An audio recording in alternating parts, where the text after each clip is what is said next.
Dibuat kesel sama pak suami karena nggak pernah dengerin omongan istri hingga akhirnya kena tipu dan istri yang harus turun tangan.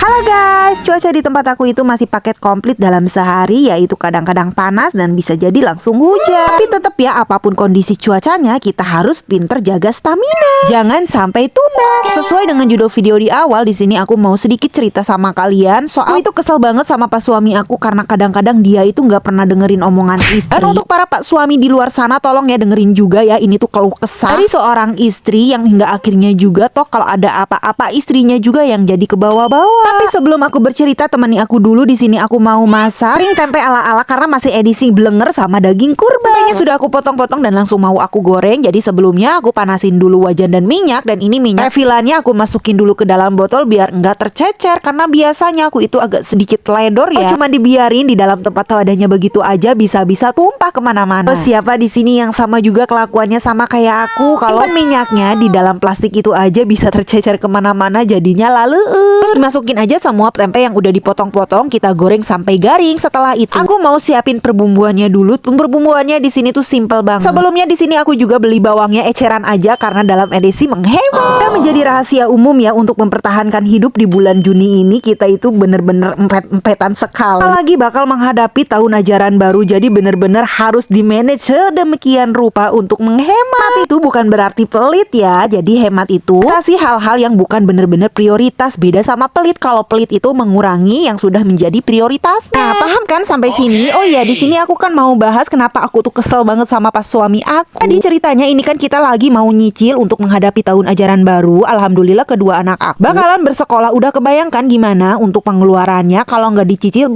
Rasanya itu ngap banget. Hingga aku menyuruh pas suami untuk mencicil beli perlengkapan sekolah seperti tas, sepatu, buku dan lain sebagainya. Yang maksud aku itu kalau mau beli secara online tinggal beli di marketplace Orange atau di Tok aja karena sudah terpercaya dan teruji juga ya, dan untuk klaimnya juga kan mudah. Taunya pas suami malah order di IEG yang emang sih akunnya itu cukup besar karena followersnya udah banyak banget, tapi itu tuh nggak menjamin itu amanah. Yang ternyata kita cerita aja setelah kita transfer itu akun hilang entah kemana, kita diblokir, entah ada konfirmasi dan kelanjutannya lagi. Yang bikin keselnya lagi karena anak-anak itu udah tahu soal perihal ini, malahan anak-anak udah kegirangan banget menunggu paketannya datang. Taunya kita malah diblokir, jadinya kita kena scam dong ya. Bukan masalah nominalnya, cuman kesel aja kenapa pas suami aku kok nggak dengerin, kenapa malah belinya di nggak di APK Orange atau Tok. Hal ini tuh menjadi pembelajaran banget buat aku dan pas suami. Kalau mau berbelanja online harus lebih teliti lagi, lebih jeli lagi, jangan dilihat dari followers. Dan semoga kejadian ini nggak terjadi sama kalian juga. Kembali lagi ke video di sini, ternyata masakan aku sudah siap untuk disantap aja dan gak berasa ini sudah di penghujung video. Jadi aku akhiri sampai di sini. Terima kasih, see you and bye bye. Selalu kuat dan menjadi ibu yang hebat.